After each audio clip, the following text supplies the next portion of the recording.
नारायण नारायण कृष्ण नारायण नारायण नारायण कृष्ण नारायण नारायण नारायण कृष्ण नारायण नारायण नारायण गोविंद नारायण नारायण नारायण गोविंद नारायण नारायण नारायण सत्यनारायण नारायण नारायण सत्यनारायण नारायण नारायण तुझ में नारायण नारायण नारायण तुझ में नारायण नारायण नारायण मुझ में नारायण नारायण नारायण मुझ में नारायण नारायण नारायण तुझ में नारायण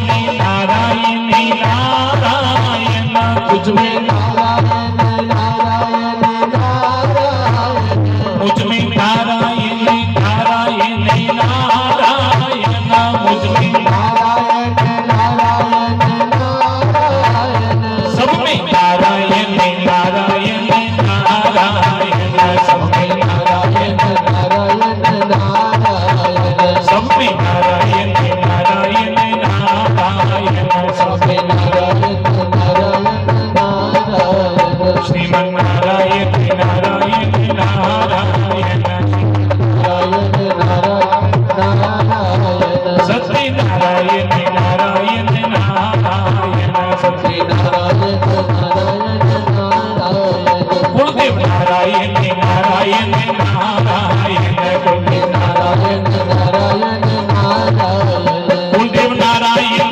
नारायण नारायण गुरुदेव नारायण नारायण नारायण गुरुदेव नारायण नारायण नारायण गुरुदेव नारायण नारायण नारायण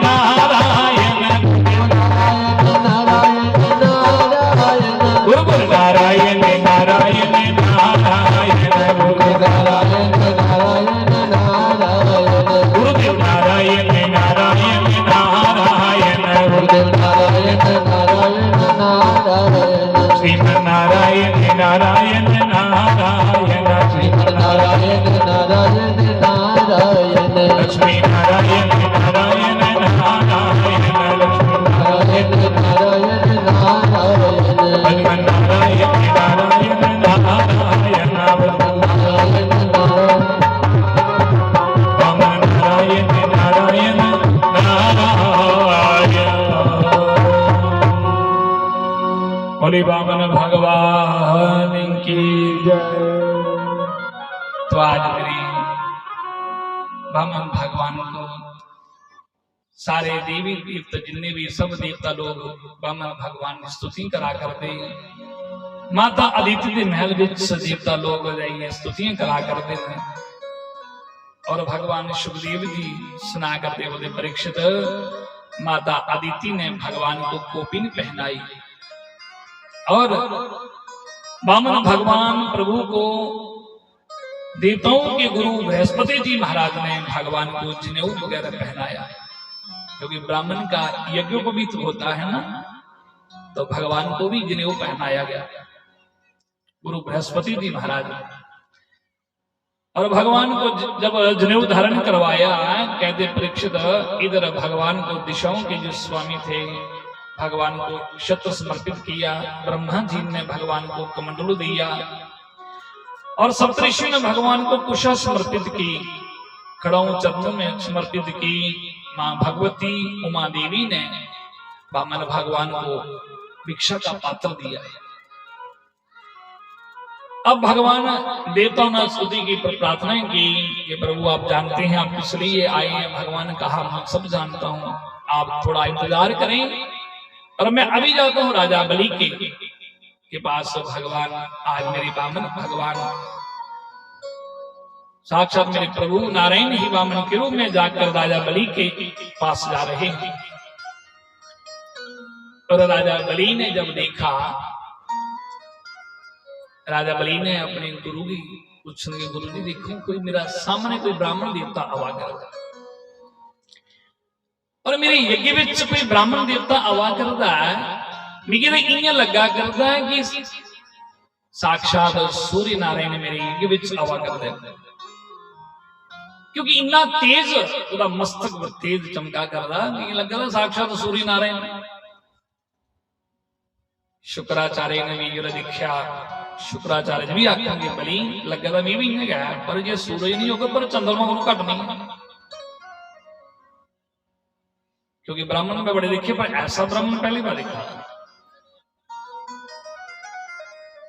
जिन्या बलि ने देखा कि मेरे यज्ञ विच आवा करते ने, राजा बलि द्वार पर खड़ोई है, और द्वार पर जाइए खड़ोई है तो ब्राह्मण भगवान का बड़ा स्वागत किया कि स्वागतम ते नमस्तुभ्यम ब्राह्मणां किं करवामते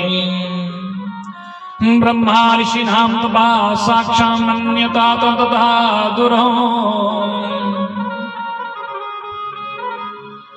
राजा बलि ने ब्राह्मण भगवान का बड़ा स्वागत किया। आइए भगवान, आइए ब्राह्मण देवता, आप आए हैं तो मैं आपका स्वागत करता हूं। द्वार पर खड़ोइए, इन्ना स्वागत किया प्रभु दा ब्राह्मण भगवान। और ब्राह्मण भगवान के चरण तो देखो, सुखदेव जी आदि परीक्षित इन्नी श्रद्धा ब्राह्मण के प्रति। एक असुर का राजा हुई है बलि, देखो ब्राह्मण के प्रति नहीं निष्ठा। ब्राह्मण की बड़ा मनता है, क्योंकि ब्राह्मण की कृपा करना है तो उन्हें जाइए स्वर्ग पर अपना त्रोने लोगों पर अपना अधिकार जमा लिया। बलि ने बड़ा आदर सत्कार किया, आसन दिता, आइए महाराज, आसन दिता तो ब्राह्मण भगवान को बिठाया और आपों दे भगवान के चरने में बहिए, ब्राह्मण भगवान के चरने में बहिए। आखिर हे ब्राह्मण देवता, प्रार्थना करने लगे, हे ब्राह्मण देवता आप आए हैं मेरे यज्ञ में, तो बताइए मैं आपकी क्या सेवा करूं।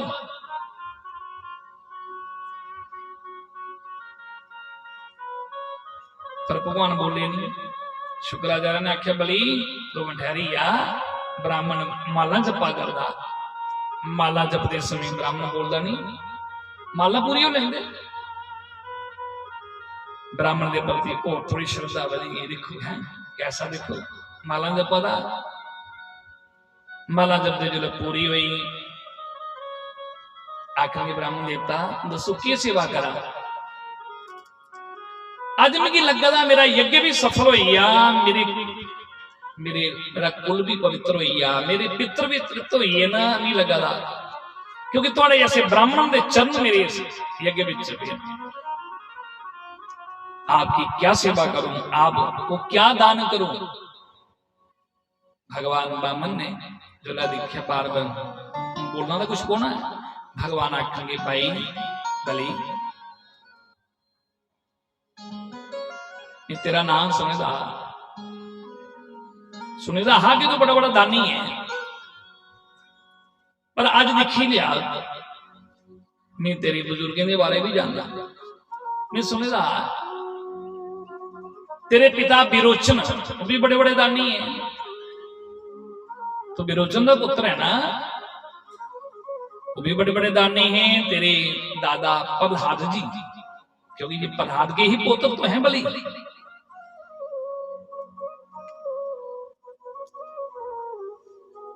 और प्रहलाद के लिए तो भगवान ने नरसिंह अवतार लिया, तो वह पुत्र है। पर तुम्हारे परदादा हिरण्यकश्यप है, भगवान सारे ने तारीफा करी आ रही पिछली पीढ़ी की, पर आखिर दाने तो भी बड़े बड़े, पर तू तो लगा था सारे को ऊपर है तू दाने। आखिर महाराज ये सब थोड़े ब्राह्मण जैसे हैं, ब्राह्मण की कृपा है, नहीं तो मैं कुछ दान करने। पर हूं दसो की चाहिए जे आखो दे सोने का महल तुसी बनाइए, दान करिए, सोने का महल, कांच का महल, हीरे मोती रत्न जो भी कुछ चाहिए कहो तो गौ माताओं का भी दान कर दो, 100, 200, 500, 1000, 2000 जितनी भी आपको गौ चाहिए, आप सिर्फ एक बार बोले ब्राह्मण देवता। भगवान ने कहा देखो बलि ऐसा है कि मुझे क्या करना है, महल मोल, आप बोले सोने का महल, कांच का महल, हीरे मोती, क्या करूंगा मैं लेकर के। महाराज आप महल में रहेंगे अपने परिवार के साथ, आपके हैं माता पिता, आपकी बहन भाई। भगवान ने कहा इस दुनिया में मेरा कोई नहीं है, मैं सिर्फ अकेला हूं। बलि ने कहा आपके माता पिता? भगवान ने कहा कोई है, हमारे माता पिता तो है कोई। तो मेरे प्रभु ने सोचा तो हम है, हमारा तो माता पिता इस दुनिया में है ही, हम सबके माता पिता हैं। पर बलि ने सोचा हो सकता है कि ब्राह्मण, इस ब्राह्मण के माता पिता का शरीर शांत हो गया होगा, इसलिए बता रहे कि माता पिता नहीं है, घर में कोई नहीं, परिवार। बोले भगवान का मैं अकेला हूं, तो क्या करूंगा मैं लेकर के।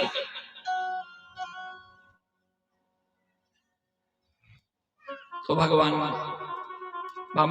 को बलि ने कहा महाराज कोई बात नहीं, अगर आपके माता पिता नहीं है तो धर्म के माता पिता बना देता हूं, धर्म के माता पिता बना लो और किसी ब्राह्मण कुल की अच्छी सुशील कन्या देख करके आपका विवाह कर देता हूं, फिर तो आपको महल की जरूरत पड़ेगी। भगवान ने कहा इस चक्कर में नहीं पड़ना चाहता बलि, तुमने कर इन्हें चक्कर में मिगी नहीं पा, तू एक काम कर, मिगी मजबूर नहीं कर, क्योंकि मैं दान नहीं लेंदा होंदा, मेरा अपना नहीं है, मैं तो करना भी किया दान में, कोई पिछा परिवार है तो दान भी को ले।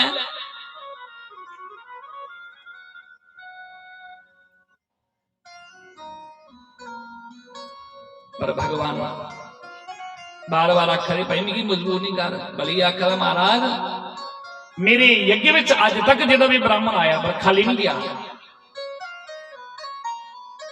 क्योंकि तुम इं चली जागे हो तो मेरा क्या फायदा डेढ़ जगह करने, तो इस वास्ते तुम कुछ ना कुछ लेना पौना, क्योंकि मेरा भी नियम है कि मैं दिते बगैर तुम जाने देना,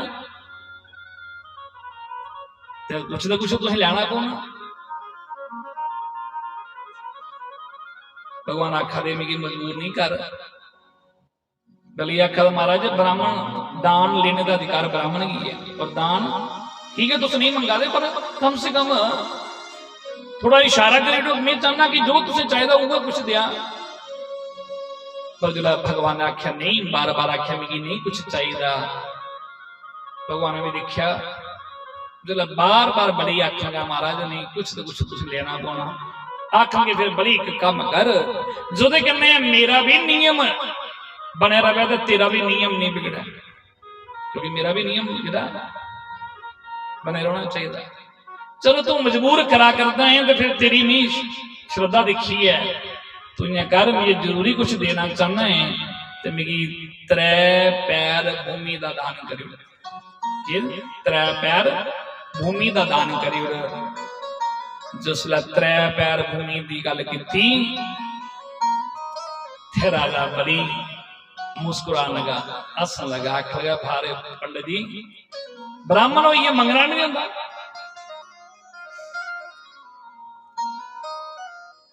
ब्राह्मण हो ये मंगना भी नहीं होता। उसने आखेदा कि अग्रिम बुद्धियम पानियम मध्यम बुद्धि जाट तर्क बुद्धि तुरकड़ा ब्राह्मण चौपट बाट। अग्रिम बुद्धि बाणियम, बाणिया होते ना बाणी बड़े बुद्धिमान, बड़े तेज होते, क्योंकि वो पैसा धन को कमाना वो बाणिया ही जानता है, पैसा कैसे कमाया जाए। और खाली कमाते नहीं, पैसे का सत उपयोग भी बाणी लोग ही करना जानते हैं। आपने देखा बड़े बड़े बिजनेसमैन, बड़े बड़े व्यापारी वो बाणी तो होते हैं, और उस पैसे का भी सदुपयोग भी कुछ बाणी है। देखो आपने देखा बड़े बड़े, आपने देखा होगा मंदिर बने होंगे, और बड़े बड़े मंदिरों में बड़े बड़े सेठ लोगों के नाम लिखे होते हैं, है ना, क्योंकि वो धन का सदुपयोग करना भी जानते हैं। कमाते तो हैं, व्यापार भी करते हैं, पैसा भी कमाते हैं, पर धन का सदुपयोग करना भी बाणिया जानते हैं। अग्रिम बुद्धिम बाणियम और मध्यम बुद्धि जाट, और जाट तो वो मध्यम बुद्धि के होते हैं। देखो क्यों? क्योंकि उनकी वो लकीर फकीर होगी। जिधर एक बारी आस्था जुड़ी है तो फिर पिछा नहीं हटते। प्रीत जी अगर देखा जाए ना जुदी भगवान के प्रति देखो ते साढ़े जेडे जाट जेडे ना उनकी श्रद्धा उनकी निष्ठा एक बारी जुधर एक बारी बनी है तो फिर पिछा नहीं हटते। और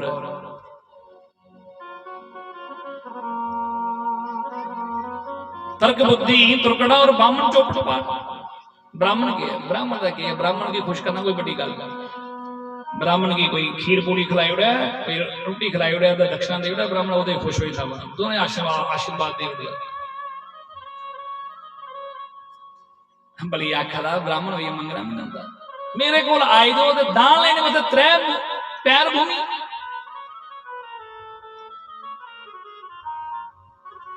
त्रिलोकीनाथ को आए दो।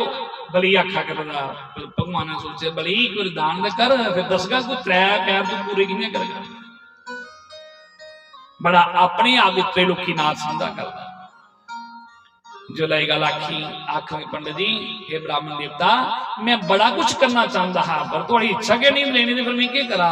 चलो 3 पैर के भूमि कर लेनी है तो मैं तुम दी 3 पैर पर करके क्यों मसा जाइए बोने मासा थोड़ा आसन बनना है। सोचा तो निके ब्राह्मण देवता ना ते 3 पैर भूमि तो मसा 2-2.5 फुट 3 फुट जगह बननी है। प्रभु ने सोचा समय दसो चलो आखेंगे 3 पैर भूमि दी भगवान आखे इं दी इं देना दान करने का तू दानी तो है पर तुझे पता नहीं है दान किं किया जाता। दान करना पे तो संकल्प करना चाहिए। भली इं कर जे दान करना 3 पैर भूमि का तो संकल्प कर गल जो संकल्प की गल की शुक्राचार्य जी समझी गए कुछ गड़बड़ है। शुक्राचार्य जी आखेंगे भली संकल्प नहीं करें इन्हें कर मना करे आख इस समय दान करने की इच्छा नहीं महाराज उनको बाद खुदा दो। आखिर गुरु जी कि गल आखा दो मेरे द्वार पर जाइए ब्राह्मण आए तो मैं मजबूर करा उसे दान लेने मस्ता का और तो आखा दे मना करा मैं झूठ बोली क्योंकि गुरु जी तुझे आपू में आखे दा कि दान करते किसी रोकना नहीं चाहिए पर मैं रोका कर दो।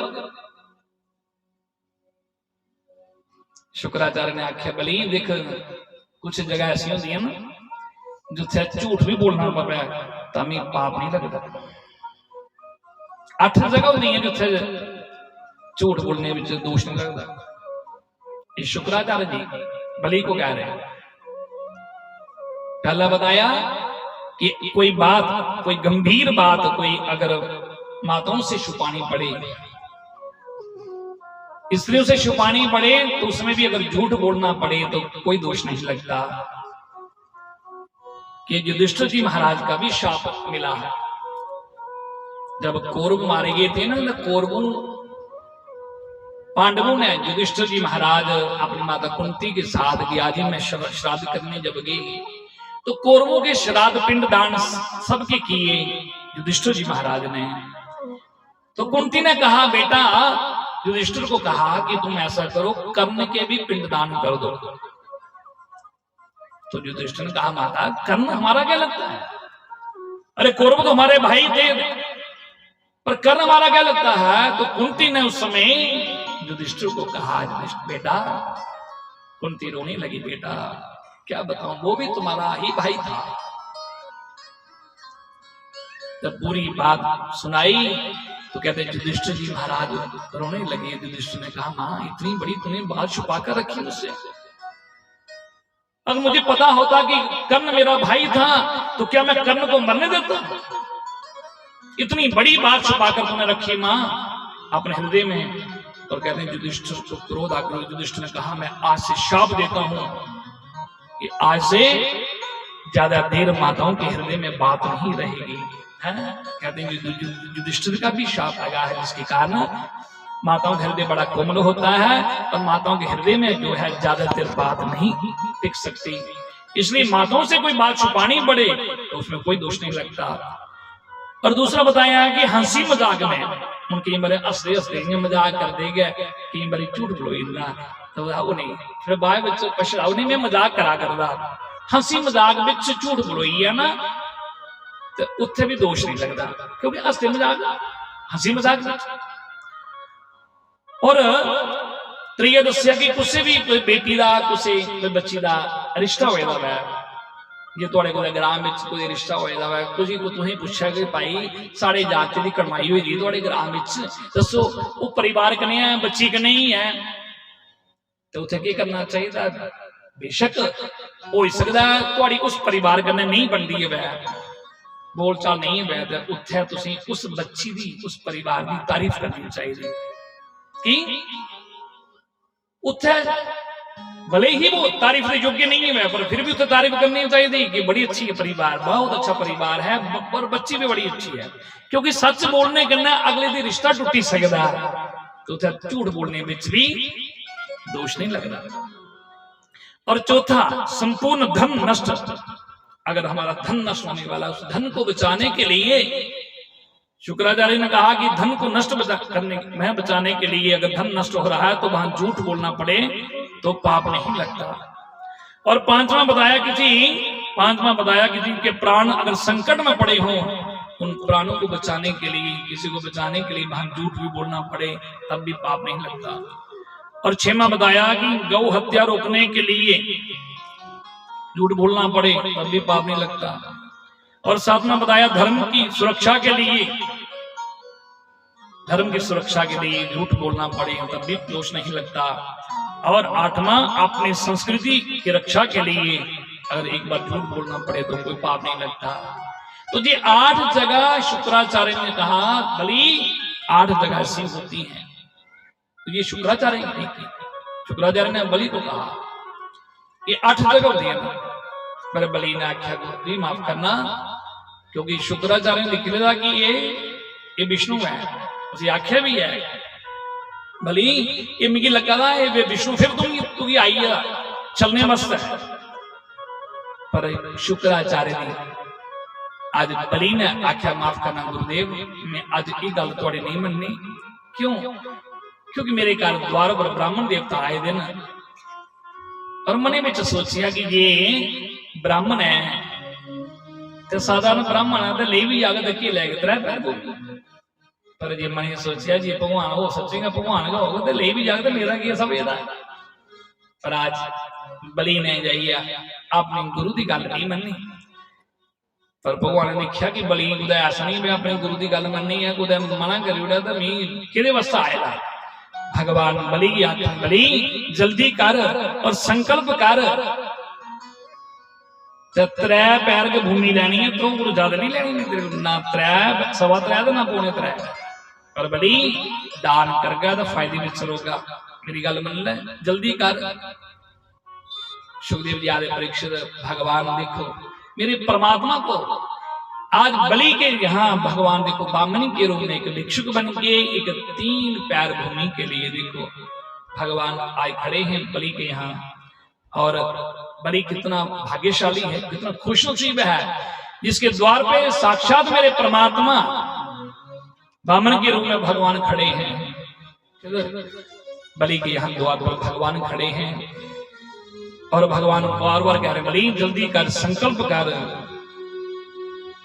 ये तेरे द्वार खड़ा भगवान भगत बर दे रे जोली, भगत बर दे रे जोली। आप ऐसा सोचेंगे भगवान हमारे बीच में है, साक्षात मेरे प्रभु नारायण बामन के रूप में आए हैं और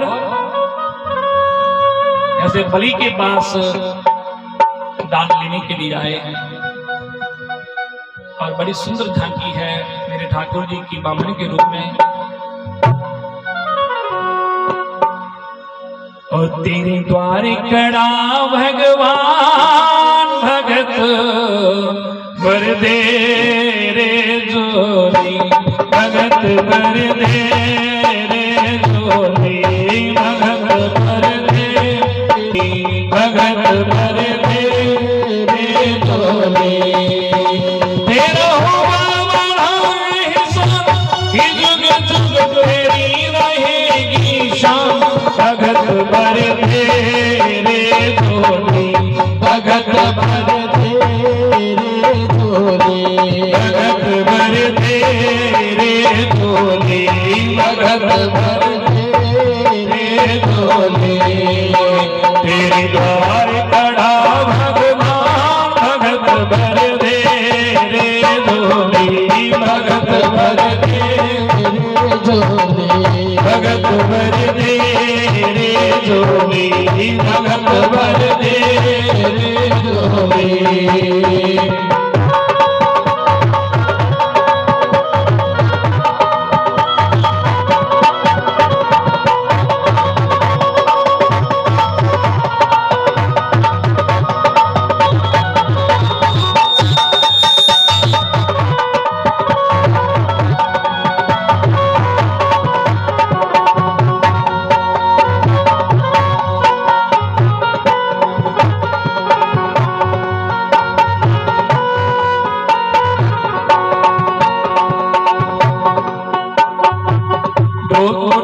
सारी धरती दे, बोल उठी है सारी धरती देख रे, डोला बंद है सारा। बोल उठी सारी धरती देख रे, डोला गगन है सारा। बोल उठी है सारी धरती देख रे, डोला गगन है सारा। भीख मांगने आया तेरे दर, जगत का पालनहारा रे, जगत का पालनहारा रे। मैं आप तेरा भर ले मुझसे तेरा पहचान, भगत भर दे रे झोली, भगत भर दे रे झोली, भगत भर दे रे झोली, भगत भर दे रे झोली। तेरे द्वार खड़ा आज लुटा देर सर्व से अपना, मालिक है ना मेरा। आज लुटा देर सर्व से अपना, मालिक है ना मेरा। आज लुटा देर सर्व से अपना, मालिक है ना मेरा। आज लुटा देर सर्व से अपना, मालिक है ना मेरा। मिट जाएगा पल में तेरा जन्म का फेरा रे, जन्म जन्म का फेरा रे। तो चोर संगल अभिमान से अमर कर ले तू अपना दान, भगत भर दे रे झोली, भगत भर दे रे झोली, भगत भर दे रे झोली, भगत भर दे रे झोली। तेरे द्वार खड़ा भगवान, भगत भर दे रे झोली, भगत भर दे रे झोली, भगत भर दे रे झोली, भगत भर दे रे झोली। तेरा होगा बड़ा एहसान कि जुग जुग तेरी रहेगी शान, भगत भर दे रे झोली, भगत भर दे रे झोली, भगत भर दे रे झोली, भगत भर दे रे झोली, भगत भर दे रे झोली, भगत भर दे रे झोली, भगत भर दे रे झोली, भगत भर दे रे झोली, भगत भर दे रे झोली, भगत भर दे रे झोली, भगत भर दे रे झोली, भगत भर दे रे झोली, भगत भर दे रे झोली, भगत भर दे रे झोली, भगत भर दे रे झोली। बोले बामन भगवान की जय। तो जो सुलह बामन भगवान ने आख्या बली जल्दी कर संकल्प, और संकल्प लगे बोलन।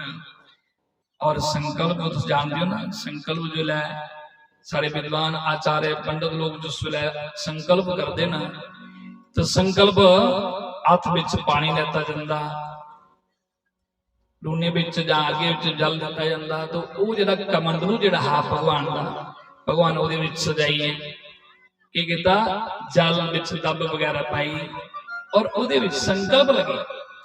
संकल्प त्रै पैर भूमि का संकल्प का मतलब क्या होता, पक्की रजिस्ट्री, पक्का इंतकाल। जो संकल्प पूरा होइया तो फिर ओदा उस चीज पर अधिकार फिर अगले का हो जाता, फिर ओदे पर अपना कोई अधिकार नहीं होता। तो संकल्प लगे करना त्रै पैर भूमि का। और भगवान ने संकल्प बोलिया कि ब्राह्मणाय रूपाय वामनाय इमं त्रीणि पदानि पृथ्वीं अहं संप्रददे। संकल्प किया, 3 पैर मैंने भूमि का संकल्प किया, 3 पैर भूमि का पृथ्वी का संकल्प किया। और जो 3 पैर भूमि का संकल्प करी है, वो संकल्प पूरा बोला जो अगले दे हथ विच संकल्प करी उसी जल दिता जाता। कमंडलू विच जो वो पानी भी लगे दीन भगवान के हथ विच, पर पानी नहीं निकलिया। पानी की नहीं निकलिया, भगवान ने देखिया गल कि कमंडलू विच पानी क्यों निकलिया। कथा कि भगवान ने देखिया जो कमंडलू विच कि पानी की नहीं निकला, आधा देखिया तो कमंडलू विच उथे गुरु शुक्राचार्य जी बैठे उथे नली विच सूक्ष्म रूप धारण करी है। शुक्राचार्य इत्थे बैठे, भगवान ने सोचा अच्छा गुरु जी इत्थे बैठे थे। जल्द प्रभु ने देखिया शुक्राचार्य विच बैठे दिन, और शुक्राचार्य तां बैठे रहे कि पानी बाहर नहीं निकलोगे, हाथी पानी नहीं देना, संकल्प पूरा नहीं होगा तो मेरा चेला बच गया। और भगवान ने दब दी लड़ी खिंची, इं लड़ी घुमाई तो शुक्राचार्य की एक अख के बाहर कर जोड़ी, बोली बामन भगवान की। तो भगवान ने शुक्राचार्य की एक अख बाहर कर जोड़ी। पर परीक्षण ने पूछे गुरु जी की गल एक अख भगवान की करी। बोले पहली गल कि शुक्राचार्य जी भगवान अख इस वास्ते कड़ी एक अख कि भगवान ने दसिया कि दान कर देगी कदे भी रोकना नहीं कुछ चाहिए। कई लोग होंगे ना आपको तो दान करते नहीं पर दूगे भी रोक दे, और दूगे आपको ना करते नहीं पर दूगे भी रोक दे। दान करने की कभी उसे रोकना नहीं चाहिए। अगर कोई अच्छी जगह दान करा तो उसे रोकना नहीं चाहिए। एक दिन ये होया कि दान करने वाला जो उसे रोकता तो फिर वो अगले दिन शुक्राचार्य कर फिर एक आखिर हो जाता। और ध्यान देना दूसरा, शुक्राचार्य जी गुरु जी हैं और गुरु की दृष्टि एक होनी चाहिए। क्या? एक दृष्टि होनी चाहिए। एक दृष्टि का मतलब जानते हो ना, एक आंख नहीं, एक दृष्टि मतलब सबको एक समान देखना, सारे एक समान दिखना और सारे एक समान दिखना चाहिए। तो गुरु वो है, गुरु की दृष्टि एक होनी चाहिए। और तीसरा, भगवान ने इसलिए शुक्राचार्य की आंख निकाल दी। एक गुरु जी जब आप जानते थे कि मैं भगवान हूं और फिर भी आपने अपने शिष्य को मना किया, क्योंकि आपने जब गुरु शुक्राचार्य ने तो पहले बलि को कह दिया कि मुझे लग रहा है कि ये विष्णु आ गया है। तो जब जिस आंख ने भगवान को पहचान लिया, प्रभु ने सोचा वो आंख तो बचनी चाहिए, पर जिस आंख ने मेरे को नहीं पहचाना कि मैं भगवान हूं, और वो आंख तो रहनी नहीं चाहिए, उसमें काला मोती आ गया, भगवान ने वो आंख ही बाहर निकाल दी। बोले भावना भगवान की। तो आंख परमात्मा को नहीं देख सके, परमात्मा को नहीं पहचान सके, तो वो आंख रहने का क्या मतलब सजनों। शुक्राचार्य वो आंख ही बाहर निकाल दी। शुक्राचार्य क्रोध आकर मैं गुस्से में आकर के शुक्राचार्य ने बलि को कहा, बलि मेरी हालत जो हुई पर अब तेरा क्या होगा ये तुम देख लेना, क्योंकि मेरी तो यदि आप हुई है। शुक्राचार्य शायद ये चलिए, और बलि ने आख्या प्रभु आप आए हैं तो आप कीजिए, अब संकल्प हो गया। अब 3 पैर भूमि का आप अपने पांव से माप लीजिए। भगवान ने कहा वो तो मापेंगे भाई, संकल्प तो हो गया, अब 3 पैर भूमि हम देंगे, बलि देखना। भगवान ने क्या किया, उसी समय मेरे प्रभु छोटे से बामन सजनों अब देखते देखते भगवान वामन का कद बढ़ने लगा, भगवान का कद लगा बढ़ने। बड़ी दिखे कि दिखा दिखते दिखते दिखते दिखते भगवान ने इतने बड़े जाइए है, बड़ा बड़ा रूप बनाई लिया और दिखते दिखते दिखते भगवान ने विराट रूप धारण कर लिया। बोले विराट भगवान की, भगवान ने विराट रूप धारण कर लिया सज्जनों। और एडा बड़ा रूप बड़ी दिखदा रही क्यों यार, लखा करोड़ा किलोमीटर पता नहीं गल भगवान का अंत क्या नहीं लभा करता, भगवान का मस्तक नहीं लभा करता कि कुछ है। बलि ने देखिया और भगवान ने कहा बलि तूने 3 पैर भूमि का संकल्प किया है। अब देखो 3 पैर भूमि में, अब देखना कि 3 पैर भूमि अब वो मापने जा रहा हूं। बलि ने देखा वारे मेरे प्रभु है, और भगवान ने सज्जनों पहला चरण कहां रखा, भगवान ने जाइए बामन भगवान ने पहला जाइए अपना पैर पुटिया सीधे कुत्ता रखिया ब्रह्मलोक विच रखिया। और जिन्हें ब्रह्मलोक में जाइए त्रिलोकी की पार करिए मेरे प्रभु ने जिन्हें ब्रह्मलोक में रखिया। और ब्रह्मा जी ने देखिया मेरे प्रभु का चरण मेरे लोक विच। ब्रह्मा जी उठे और ब्रह्मा जी ने क्या किया, अपने कमंडलू विचों जाइए जरा जल है ना, तो अपने कमंडलू विच जल कढ़िए ते मेरे बामन भगवान के चरण विच जाइए। भगवान के चरण लगे तो ब्रह्मा के कमंडलू विचों निकले दा जल जिन्हें बामन भगवान के चरण विच पिया और उत्थों दा श्रीमती गंगा मैया प्रगट होई। बोले गंगा मैया की। तो गंगा मैया जी है ब्रह्मलोक विच ब्रह्मा के कमंडलू द्वारा जल बामन भगवान के जल चरण पिया तो उत्थों दा मां गंगा प्रकट हुई है। कहते ना ये गंगा ब्रह्मलोक से आई। ये तो बाद में आप कथा में आगे भागवत कथा में ये जो सगर के जो है राजा सगर के जो 60,000 पुत्रों को जो अवगति में है भगवान कपिल देव के क्रोध से जो जलकर राख हो गए थे, तो भागीरथी ने जब कठिन तपस्या कर करके धरती पर मां गंगा को लाया। और गंगा जो है वो ब्रह्मलोक से आई, जो आगे बाद में भगवान शिव शंकर जी की जटा में आई। ये कथा आगे बढ़ी है तो ये आपको बता रहा हूं कि उस समय भगवान वामन भगवान के चरणों से निकली मां गंगा प्रकट हुई है। और एक पैर विच ब्रह्मलोक विच और दूए पैर विच भगवान ने सारी दी सारी जाइए पृथ्वी मापी उड़ी। 2 पैरों विच गया, 3 पासे कोई जगह गया बची नहीं। भगवान ने आख्या बलि तू 3 पैर भूमि का संकल्प किया, हुण दस 3 पैर में कुत्था रखा। 3 पैर पासे कोई जगह बची है, सारी सारी पृथ्वी मापी उड़ी 2 पैरों विच गया। भगवान आखा दे हूं दस तू संकल्प करता, अगर संकल्प पूरा नहीं होगा तो संकल्प पूरा करिए। अगर बंदा संकल्प करिए पूरा नहीं करता तो वो नरक का अधिकारी होगा। वो दस के करगा, नरक विच जागा। राजा बलि आखेंगे प्रभु लेकिन नरक जाने का डर नहीं है, डरना में सर्वेश इस वास्ता कि लोग क्या कहने राजा बलि को भगवान गए तो संकल्प राजा बलि पूरा नहीं कर सके। आखिर प्रभु मिगी पता है कि तुस भगवान हो, मेरे गुरु ने जो मिगी आख्या कि विष्णु आई है तो मैं अपने गुरु की ता गल नहीं मननी कि मिगी पता मेरे द्वार पर साक्षात परमात्मा आए दिन भगवान आए दिन। तो मैं सोचा मेरे दोनों हथ में लड्डू न जे ब्राह्मण है साधारण तो ले भी जाकर के लगे 3 पैर, तो दूसरी गल जे भगवान है तो ले भी जाकर मेरा क्या है। बोले प्रभु ये सब कुछ थोड़ा तुसे ले लिया तो मेरा कुछ नहीं है। कि धन बड़ा होता या धन का मालिक बड़ा होता, कौन होता बड़ा, धन का मालिक बड़ा होता, क्योंकि धन से धन का मालिक 100 गुना बड़ा होता है। तो बलि ने कहा जब 100 गुना बड़ा होता है तो अब अभी तक तो आपने मेरी धरती को मापा है प्रभु, पर मैं तो अभी बचा हूं। आप अपना तीसरा चरण रखिए मेरे सिर पर, क्योंकि मैं तो बचा हूं, इसलिए आपका संकल्प पूरा होना चाहिए। अब मैं ही तो बचा हूं। तो भगवान ने जब अपना तीसरा फिर चरण उठाया और सीधे राजा बलि के सिर पर रखा। जैसे ही बलि के सिर पर रखा सजनों, बलि उसी समय हाथ जोड़ के खड़ा हो गया। भगवान के चरण जैसे ही बलि के सिर पर भगवान का चरण पड़ा, राजा बलि की पत्नी दौड़कर आ गई, आरती लेकर भगवान की आरती करने लगे। प्रभु बड़ी कृपा कर दी आपने, बड़ी कृपा करी मेरे पति पर जाइए। इन्हें चरने की बड़े बड़े संत महात्मा लोग तरसते ना, पर आज तुम नहीं कृपा कर दी मेरे पति पे जाइए, सिर पर जाइए, उसे अपने चरण रखे उड़े।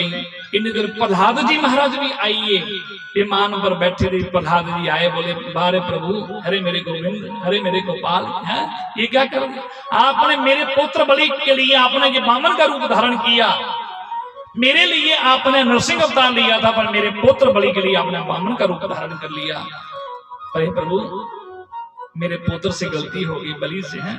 ये बलि जो ना, ये अपने आप में त्रिलोकीनाथ समझ रहा, ये भुल रहा कि त्रिलोकीनाथ है तुस पर आज तुम सब कुछ ले लिया था, यदा कुछ नहीं है। तो बड़ी कृपा की भगवान ने सोचा सारा टब्बर का देखो दानी है जो सब कुछ ले लिया, पर जरा भी किसी भी है कोई अफसोस नहीं है।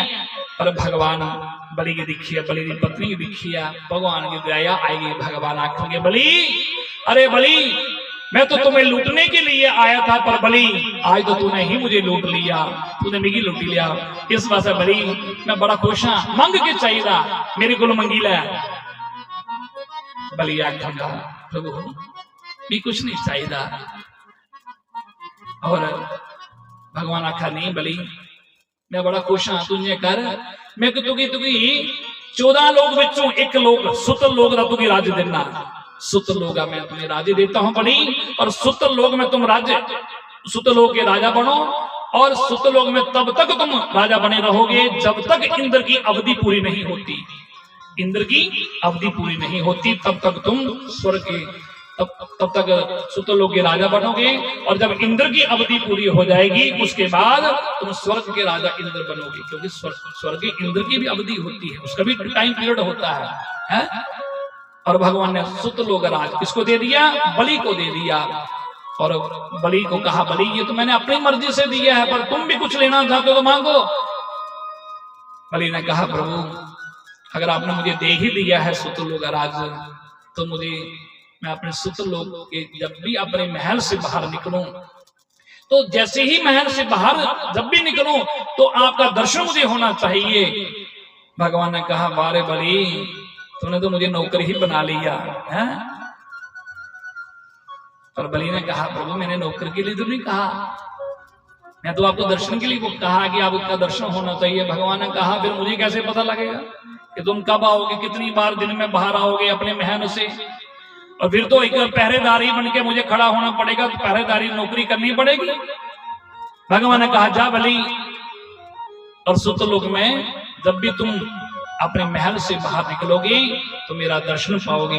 भगवान ने राजा बलि को सुतल लोक का राज दे दिया, और यहाँ पर जो देवताओं को स्वर्ग बलि से लेकर के देवताओं को स्वर्ग वापस दिला दिया। अब स्वर्ग के देवता लोग भगवान की स्तुति करने लगे, प्रार्थना करने लगे, प्रभु आपने बड़ी कृपा कर दी। और भगवान राजा बलि को सुतल लोक का राज्य दे दिया, और स्वयं मेरे नारायण प्रभु ब्राह्मण के रूप में सजनों भगवान कहाँ चले गए? राजा बलि के सुतल लोक में। जब भी राजा बलि अपने राज्य से महल से बाहर निकलता है तो मेरे ब्राह्मण भगवान उसके पहरेदार बन के खड़े हैं। राजा बलि कब निकलेगा, कितनी बार निकलेगा, उसको टाइम टेबल तो है नहीं। और जब भी बाहर निकलता है तो राजा बलि भगवान का दर्शन करता है। देखिए भगवान क्या क्या नहीं करते सजनों भक्तों के लिए है। राजा बलि के यहाँ भगवान ब्राह्मण के रूप में, और भगवान वहां पर एक द्वारपाल बन के खड़े हैं। और ये सूचना नारद जी ने माता लक्ष्मी को सूचना दी। लक्ष्मी जी को कहने लगे माता भगवान गए थे, पर भगवान तो स्वयं सुतल लोक में चले गए हैं, राजा बलि की यहाँ नौकरी मिल गई है। तो लक्ष्मी ने कहा तो प्रभु को नौकरी करने की क्या जरूरत है? तो नारद जी ने कहा कि ऐसे ऐसे बात हो, भगवान ने उनको सुतल लोक का राज्य दिया, बलि ने मांग लिया कि आपका दर्शन होना चाहिए, तो भगवान उसके यहाँ नौकरी कर रहे हैं। तो लक्ष्मी ने कहा तो क्या प्रभु आएंगे नहीं? नारद जी ने कहा तो छुट्टी तो मिलने वाली नहीं है, छुट्टी मिलने रही नहीं है, क्या पता वो छुट्टी देनी है या नहीं देनी, वो तो बलि दी अपनी मर्जी है। पर लक्ष्मी ने आख्या कि उनकी कितना जाए मैं किया आना उन्हें। नारद जी ने आख्या काम करो माता, राजा बलि दी भैन कोई नहीं है। लक्ष्मी समझेगी बस बस बोलती महाराज मैं समझी गई हाँ। माता लक्ष्मी ने क्या सुतल लोक में चलेगी, एक साधारण स्त्री का रूप बनाई है। राजा बलि आवादे ही तो राजा बलि अगों आवादे ही तो रस्ते में खड़ोएगी, अपना रूप बदले लिया और रस्ते में खड़ोएगी। राजा बलि जी ने कोड़े लगे निकलने तो माता लक्ष्मी बेचारी ने उदास हुई थी, रोन लगी तो बली ने पूछा देवी की रवा कर दी की गल और कोने तू क्यों रवा कर दी है।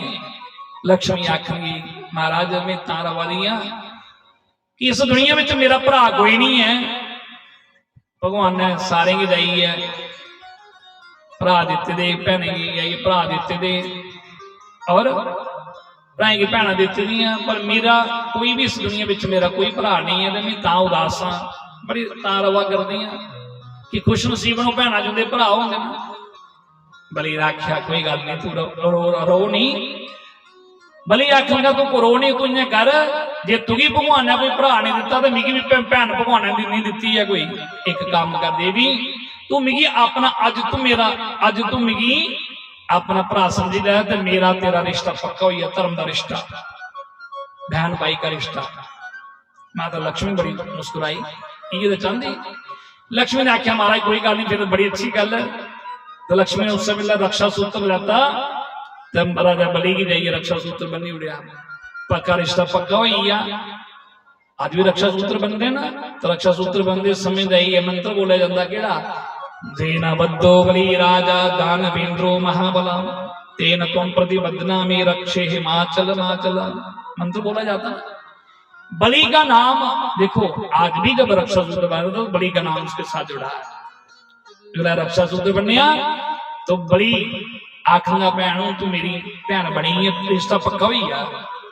उन रक्षा सूत्र तुम्हें की बनने है तो जो भैन जाइए भराऊ की रक्षा सूत्र बनती है तो भराऊ का भी फर्ज बनता ना कुछ देना।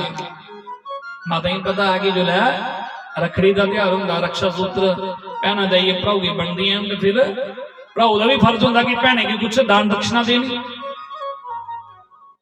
तो बड़ी भी आख्या भैनों तू मेरी भैन है तो इन्हें कर हूं तू कुछ मंगी लै मेरे को के चाहिए तुगी।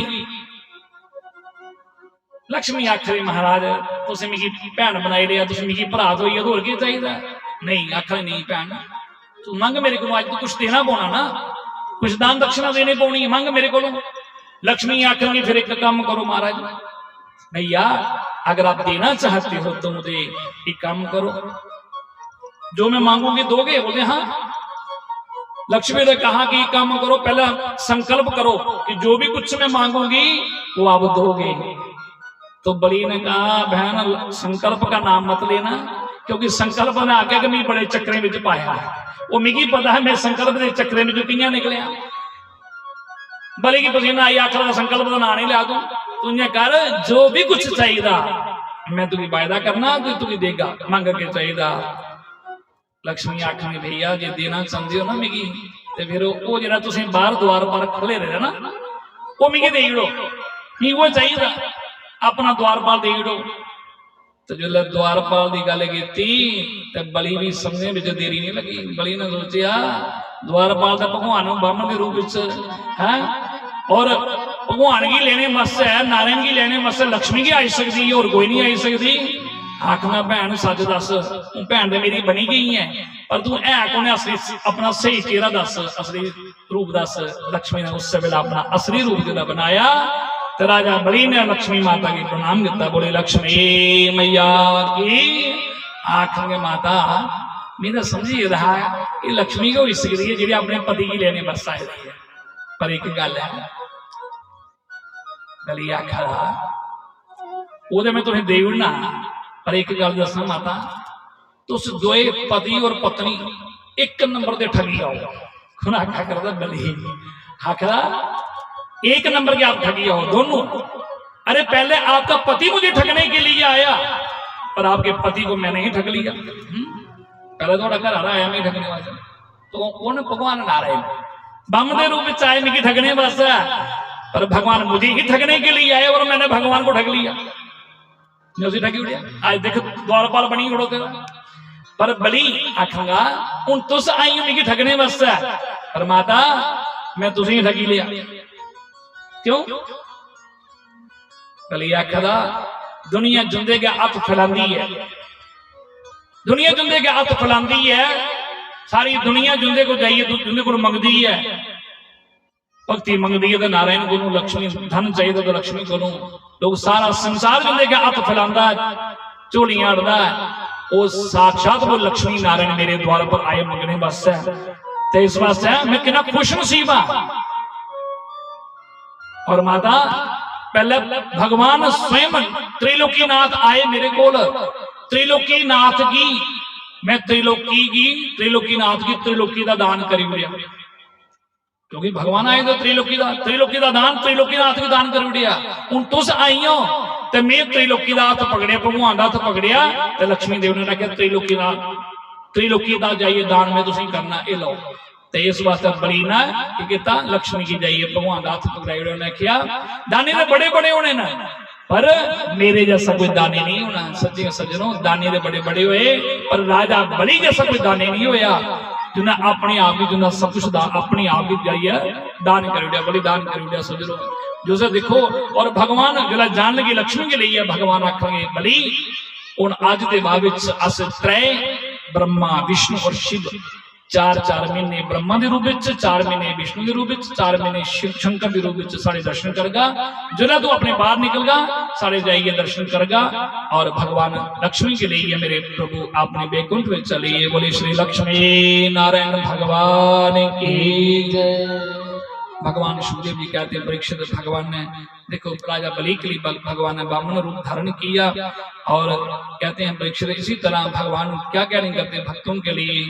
आगे कथा आती है कि भगवान ने एक राजा सत्यव्रत की एक आकांक्षा पूर्ण करने के लिए भगवान ने मत्स्य रूप धारण किया था। और सुखदेव जी कहते हैं परीक्षित इसी तरह अष्टम स्कंद की ये कथा परीक्षित को सुनाई, क्योंकि 8वां स्कंद चला कर बाद अब हम 9वें स्कंद में प्रवेश करते हैं। और 9वें स्कंद विच कथा होती है। भगवान सुखदेव जी कहते हैं कि परीक्षित 9वें स्कंद में सूर्यवंश राजाओं की कथा आती है, और कहते हैं परीक्षित कि भगवान की जो 24 अवतार हुए, भगवान के 24 अवतार जो हैं सभी वंदनीय हैं, पर लेकिन मानव चरित्र से ज्यादा जो जुड़े हैं वो 2 अवतार हैं। कौन से? राम अवतार और कृष्ण अवतार। क्योंकि राम कृष्ण तो एक हैं, अंतर नहीं निमेश, इनके नयन गंभीर हैं और उनके चपल विशेष। कहते हैं कि राम कृष्ण तो वो एक है, कोई अंतर नहीं है। ये हमने कथा में पहले भी आपको बताया था कि राम और कृष्ण में कोई अंतर नहीं है। राम जी मर्यादा पुरुषोत्तम है, कृष्ण लीला पुरुषोत्तम है, क्योंकि राम जी ने मर्यादा को स्थापित किया है। और जिस मार्ग पर राम जी चले हमें उस मार्ग पर चलना चाहिए। राम जी मर्यादा पुरुषोत्तम है, हमें उन लीलाओं राम ने जो किया वो हम करें, और कृष्ण जो किया वो नहीं करने वाला, क्योंकि कृष्ण तो लीला पुरुषोत्तम है।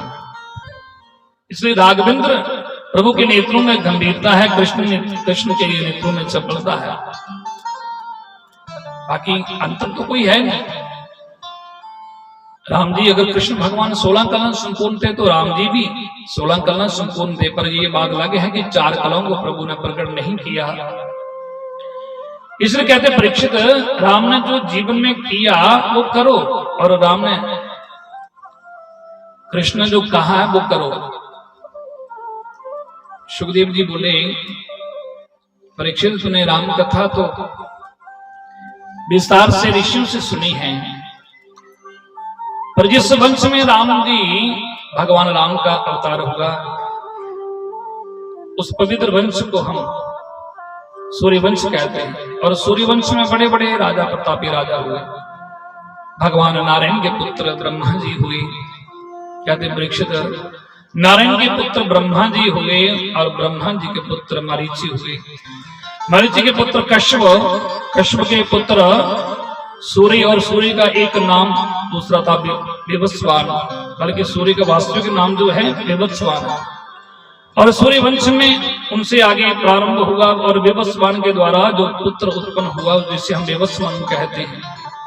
और विवस्वान जी महाराज के पुत्र प्रद्युम्न जी हुए, जो शिव जी के आश्रम में गलती से जाने की वजह से उन्हें स्त्री बनना पड़ा, और अंत में उन्हें देह त्यागना पड़ा। भगवान सुखदेव जी कहते हैं परीक्षित उन्हें विवस्वान की बड़ी चिंता हुई। इनके 10 पुत्र जिनमें एक पुत्र का नाम था क्षयाति, और विवस्व मनु की शायती नाम के जो पुत्र थे, उनकी एक परम सुंदरी कन्या जिनका नाम था सुकन्या। और कथा आती है कि राजा एक बार अपनी सेना को लेकर वन में गए और वहां पर एक चमन ऋषि तपस्या कर रहे थे और उनके सारे शरीर में दीमक लगी थी और केवल आंखों के सामने दो गड्ढे दिखाई दे रहे थे, जिनके कारण उनकी कन्या ने क्या किया, बाल चपलता के कारण उनके ऋषियों के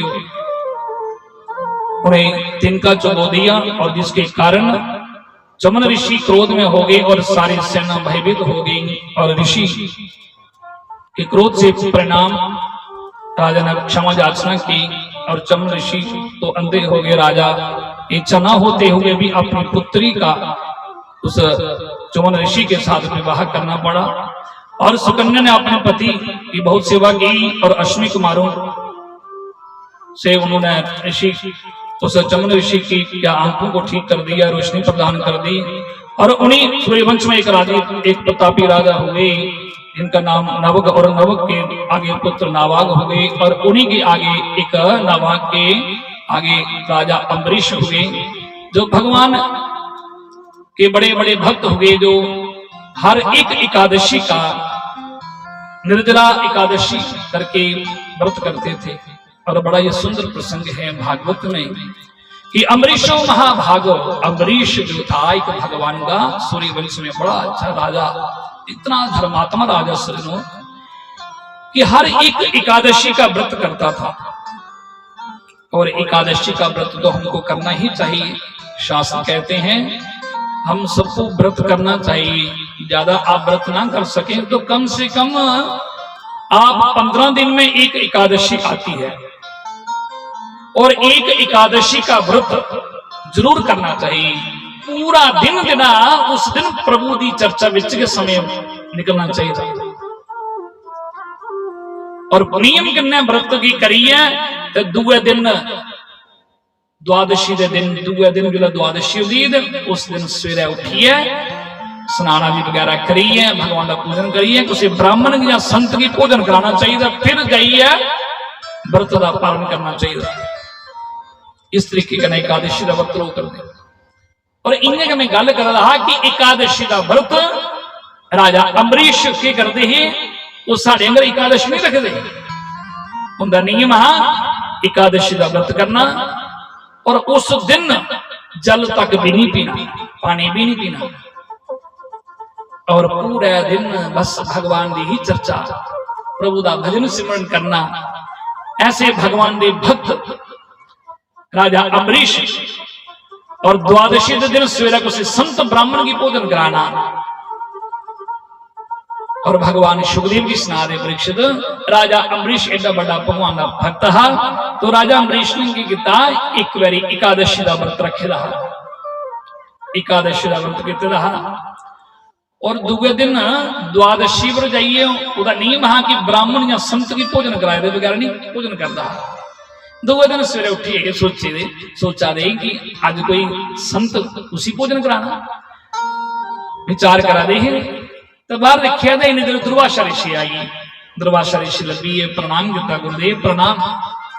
दुर्वासा ऋषि प्रणाम किया।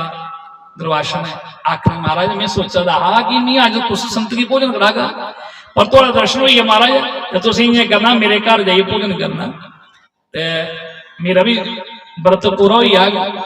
तो पहले मेरा नियम है कि संत की भोजन कराइएगा, मैं आपको खाना होना। दुर्वासा जी आखेंगे अम्बरीश व्रत तो मैंने भी किया है एकादशी का, चलो तुम्हारा भी व्रत पूरा हो जाएगा, पर तुम एक काम करो, तुम तब तक खाने की व्यवस्था करो और मैं अभी स्नान आदि वगैरह अपना नित्य नियम पूजा पाठ करके आता हूँ। दुर्वासा जी चलिए स्नान आदि वगैरह करने वास्ते, पूजा पाठ स्नान करते उन्हें की कोई देरी हुई, नित्य नियम करते टाइम लगी है उन्हें। इधर राजा अम्बरीश जिहड़ा है ब्राह्मण जिसलै दस्या कि राजन उन दुर्वासा ऋषि का लेकर आए नहीं है, पर एक द्वादशी भी खत्म हो रही है। कई बार आपने देखा होगा ना कि द्वादशी के दूसरे दिन, जब द्वादशी के साथ साथ में त्रयोदशी कुछ घड़ी पल के बाद में कुछ त्रयोदशी लग जाती है, क्योंकि द्वादशी थोड़ी होती है तो कन्या त्रयोदशी लगी होगी। और नियम होता है कि द्वादशी में ही व्रत का पारण करना चाहिए। अगर द्वादशी के में आप व्रत का पार नहीं करते तो त्रयोदशी अगर लग जाए फिर आने वाली एकादशी तक उसको व्रत करना पड़ता है। और उन्हें भी लिखा कि महात्मा दा आए नहीं, पर महात्मा का नियम है उस अमरीश का कि बिना संत की भोजन कराए दे नहीं कर दे, पर उन्हें आए नहीं, इंतजार करते। ब्राह्मण ने आख्या महाराज ये करो राजन तुस भगवान का चरणामृत ले लो, तो चलो चरणामृत ले लो भगवान का, थोड़ा व्रत का पालन भी हो आग, तो संत की भोजन कराइए फिर तुम जाइए भोजन कर लाए। ब्राह्मण की गल सुननी, ठीक है चरणामृत लगे लेने। भगवान का चरणामृत जैसे ही लेने लगे, चरणामृत लिए इतनी देर में दुर्वासा जी आ गया। दुर्वासा जी बड़े दिखा, दुर्वासा जी बड़ा क्रोध आई गया। दुर्वासा जी ने क्रोध में आकर के अम्बरीश को देखा, रहे अम्बरीश एक संत को बुला करके और तूने ये चरणामृत क्यों पी लिया? जब एक संत का तूने अपमान किया है, एक संत की बुलाई है बिना भोजन कराए रे तू चरणामृत क्यों ले ले? क्रोध में चाड़ी है। दुर्वासा ऋषि बड़ी क्रोधी, न क्रोध आ गया कि क्रोध में आकर के उन्होंने एक जटा उखाड़ी, एक जटा उखाड़ करके सीधे एक कृत्य नाम की एक राक्षसी को प्रकट कर दिया। एक कृत्य नाम की राक्षसी प्रकट कर दिया और दुर्वासा ने कहा इस अम्बरीश को इसको मृत्यु दंड दे दो, क्योंकि इसने संत का एक अपमान किया, मेरा अपमान किया है। और कृत्य नाम की राक्षसी ने जैसे ही अम्बरीश को मारने के लिए आगे बढ़ी तो राजा अम्बरीश ने हाथ जोड़कर प्रभु का ध्यान किया, प्रभु अगर मैंने सचमुच मैंने संत का अपमान किया है तो उसकी मुझे सजा मिलनी चाहिए, क्योंकि मैंने तो ब्राह्मणों के कहने पर चरणामृत लिया है। और उसी समय प्रार्थना कर रहा था, इतनी देर में देखा तो भगवान विष्णु का सुदर्शन चक्कर आ गया। भगवान का सुदर्शन चक्कर जैसे ही आया, रोशन देखा ये क्या, भगवान का विष्णु का सुदर्शन चक्कर आ गया और कृत्य नाम की राक्षसी को सीधा सुदर्शन चक्कर उस कृत्य नाम की राक्षसी का सिर अलग कर दिया और कृत्य नाम राक्षस का वध कर दिया। और दुर्वासा ने देखा कि ये सुदर्शन विष्णु को तो मुझे छोड़ेगा नहीं। अब दुर्वासा जी आगे आगे और पीछे पीछे भगवान का सुदर्शन चक्कर सजनों जैसे पीछे पीछे चलने लगे। अब दुर्वासा जी अपने आप को बचाने के लिए ब्रह्मा जी के पास चले गए। ब्रह्मा से कहा अरे मेरी रक्षा करो, अरे विष्णु का सुदर्शन मुझे मेरा पीछा कर रहा है। तो ब्रह्मा जी ने कहा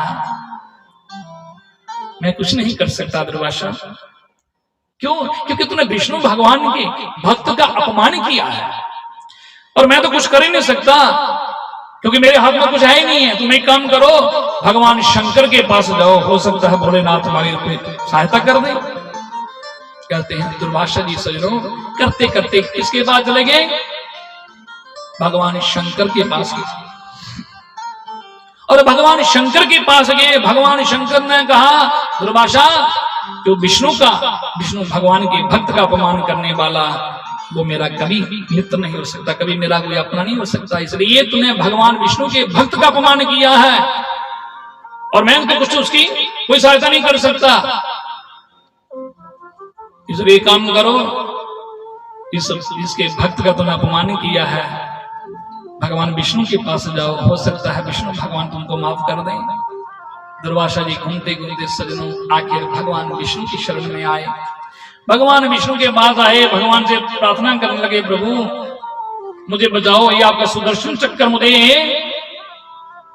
मेरा पीछा कर रहा है, ये मुझे छोड़ेगा नहीं, मुझे मार देगा। भगवान विष्णु ने कहा दुर्वासा जी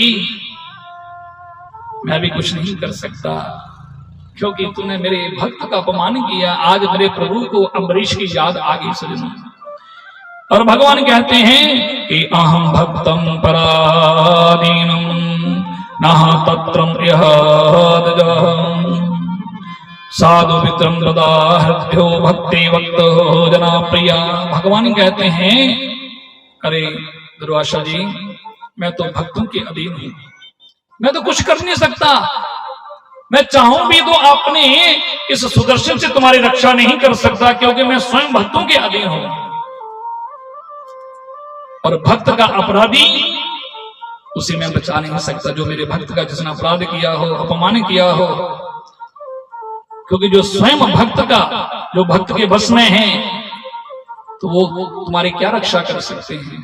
भगवान कहते हैं, जैसे भगवान कहते हैं कि मैं संतन का दास, संत मेरे मुकुटमणि, और भगवान ये भी कहते हैं कि मैं भक्तन का दास और भक्त मेरे मुकुटमणि। मेरे भक्त तो मेरे मुकुट के मणि हैं और मैं भक्तों का दास हूं। इसलिए भगवान ने कहा, दुर्वासा मैं कुछ नहीं कर सकता, मैं स्वयं भक्तों के बस में हूं। इसलिए काम करो, मेरे अगर बचना चाहते हो तो मेरे भक्त के पास चले जाओ। इसके बाद अम्बरीश के पास, और वो महात्मा, क्योंकि तुमने तो अपने आप को संत मानने लगे, क्योंकि मैं तो बहुत बड़ा संत हूं, पर तुमने उस मेरे भक्त को कुछ नहीं समझा। इसलिए जाओ, मेरे भक्त अम्बरीश के पास जाओ और जाकर से उसे क्षमा याचना करो। अगर मेरे भक्त ने तुम्हें माफ कर दिया तो मेरा सुदर्शन शांत हो जाएगा। तो जब दुर्वासा ने देखा तो भगवान विष्णु ने भी मना कर दिया, और आखिर में 1 साल तक घूमते घूमते जब फिर लौट कर आए दुर्वासा ऋषि, किसके पास? उसी भक्त के पास। भगवान के भक्त राजा अम्बरीश के पास जब आए तो राजा अम्बरीश हाथ जोड़ के खड़ा है, इंतजार कर रहा है कि कब मेरे द्वार पे, कब संत जो चला गया है, और कब वो संत दुर्वासा ऋषि आएंगे और कब मैं उसे भोजन कराऊंगा और फिर मैं भोजन पाऊंगा। क्योंकि 1 साल तक अन्न ग्रहण नहीं किया सजनों जिसने, अम्बरीश ने, और द्वार पे खड़ा है। और जब अम्बरीश ने देखा कि दुर्वासा ऋषि आ गए, और दुर्वासा जी को देखा, दुर्वासा जी ने अम्बरीश को देखा और अब दौड़ कर आए और अम्बरीश के चरणों में चरण पकड़ने लगे। तो दुर्वासा जी ने जैसे चरण पकड़ने, तो भगवान के भक्त अम्बरीश ने बोला, प्रभु क्या कर रहे हैं महात्मा जी, मुझे पाप के अधिकारी बना रहे हैं। दुर्वासा ने कहा, अम्बरीश मुझसे बहुत बड़ी गलती हो गई, मैं तुम्हें नहीं जान सका। आज मैंने ये जाना है, 1 साल तक घूमते घूमते मैंने ब्रह्मा जी के पास गया, भगवान शंकर जी के पास गया, मेरी किसी ने सहायता नहीं की। मैं भगवान विष्णु के पास भी गया, मैं भगवान विष्णु ने भी कहा मैं कुछ नहीं कर सकता। अगर तुम चाहते हो तो मेरे भक्त के पास जाओ और उसी से क्षमा याचना करो।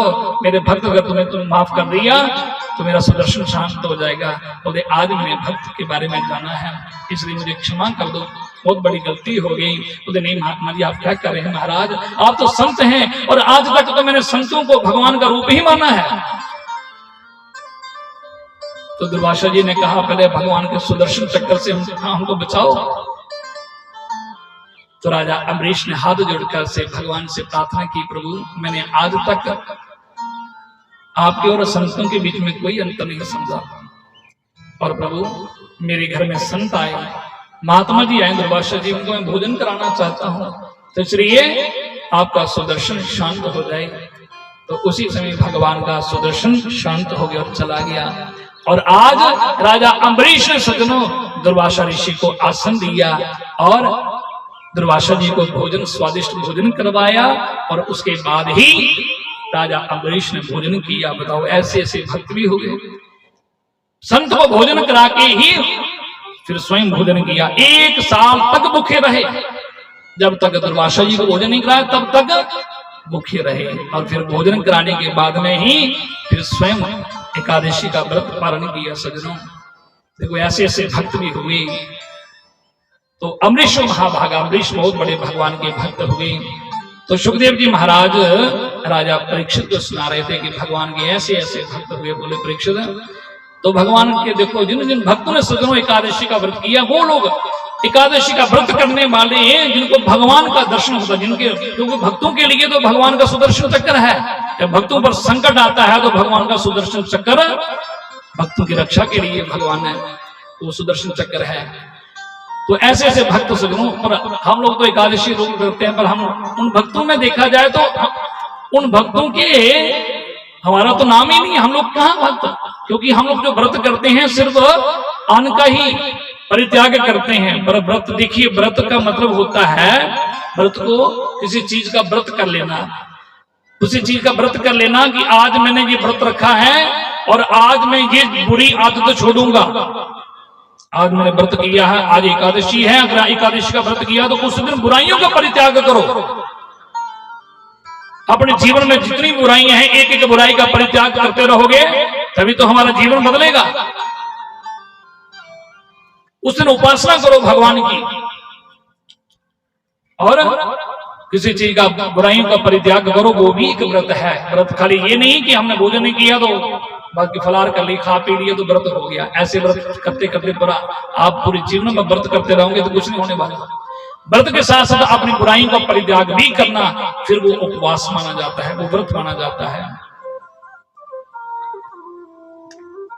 गोविंद बोलो हरि गोपाल बोलो, गोविंद बोलो हरि गोपाल बोलो, गोविंद बोलो हरि गोपाल बोलो, गोविंद बोलो हरि गोपाल बोलो, गोविंद बोलो हरि गोपाल बोलो, राधा रमन हरि गोविंद बोलो, राधा रमन हरि गोविंद बोलो, राधा रमन हरि गोविंद बोलो, राधा रमन हरि गोविंद बोलो, गोविंद बोलो हरि गोपाल बोलो, गोविंद बोलो हरि गोपाल बोलो, गोविंद बोलो हरि गोपाल बोलो, गोविंद बोलो हरि गोपाल बोलो, राधा रमन हरि गोविंद बोलो, राधा रमन हरि गोविंद बोलो,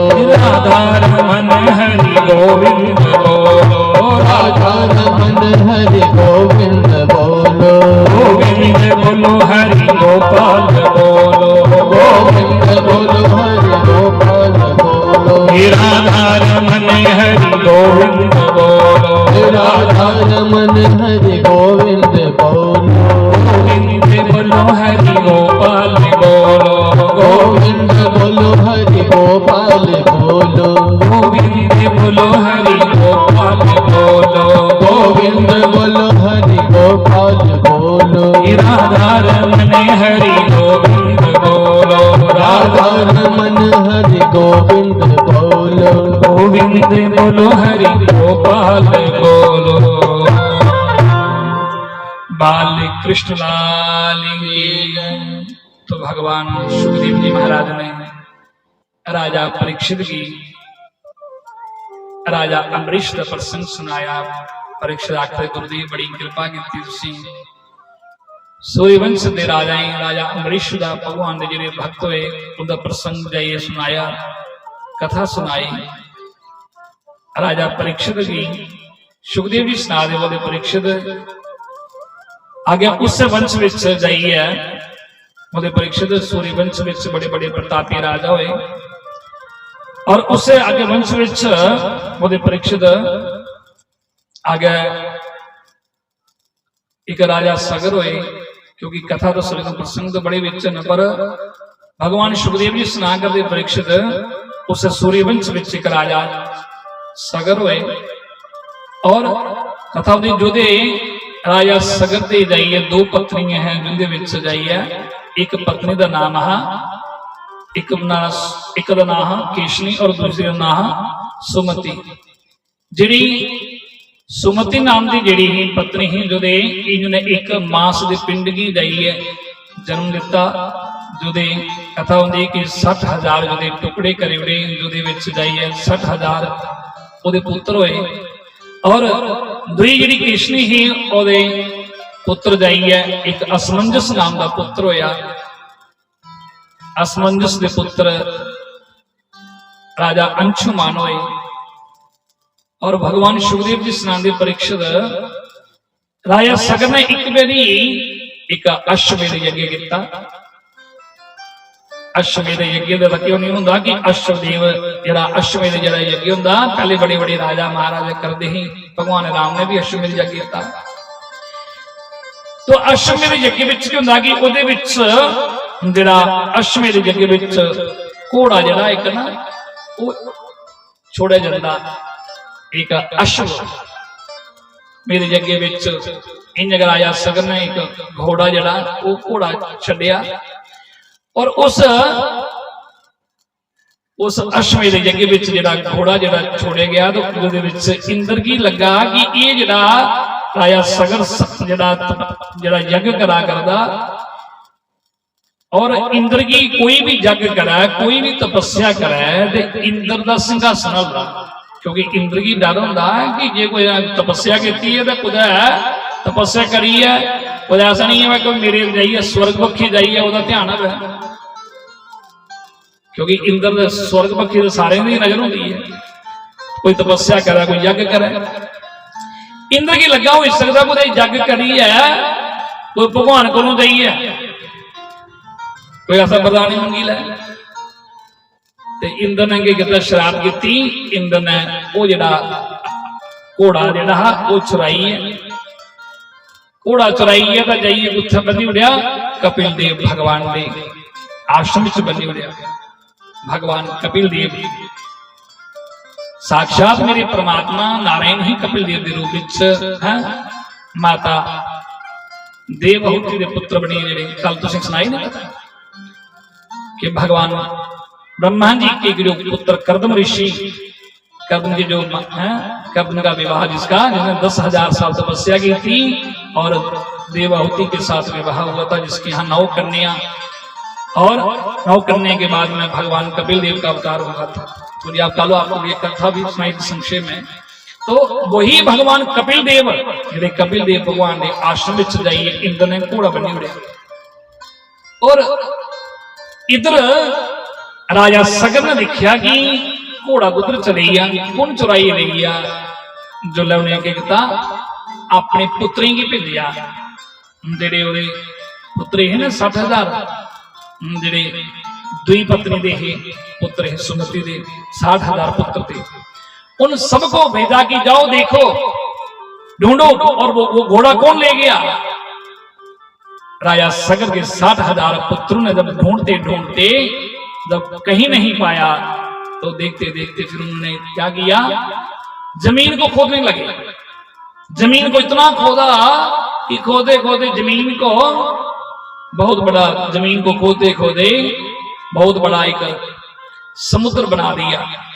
कहते हैं समुद्र को सागर को जो है ना ये सागर इसलिए उसका नाम पड़ा इस सागर के पुत्रों ने जमीन को इतना खोदा कि बहुत बड़ा समुद्र बन गया और उसी को सागर कहते हैं और करते करते जब खोदते खोदते चले गए कहां पे कपिल देव मुनि के आश्रम में जब देखा तो घोड़ा सामने बंधा हुआ है कपिल देव भगवान रहे उस समाधि में बैठे रहे तपस्या करा करते हैं पर सागर के 60,000 पुत्रों ने जब देखा कि ये घोड़ा तो यहां पर महात्मा के आश्रम है और कपिल देव भगवान को ही चोर समझ गए भगवान कपिल देव के ऊपर पत्थर मारने लगे और जब कपिल देव मुनि ने देखा वो तो समाधि में थे